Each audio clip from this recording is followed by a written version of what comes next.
adicə səpkini necə düşünürlər?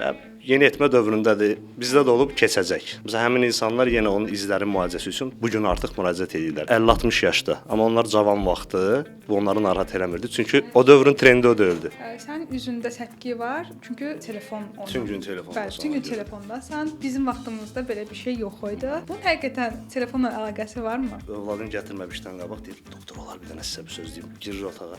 Doktor ona deyin ki, telefonla çox oynamasın, yaxşı. Deyin ki, çipsi yeməsin, qəlyana getməsin, o filan kəsdənlər. Son dövrdə belə bir axım var ki, uşaqlarını həkimdən gizlədənlər var ki, peyvənd eləməyə, aparmayaq. Bunun nəticələrini biz artıq o uşaqlar böyüyəndə görəcəyik. Sizin genetik olaraq nə meyliniz varsa, infarkt, insult deyirlər, əsəbləşdirib tutdu.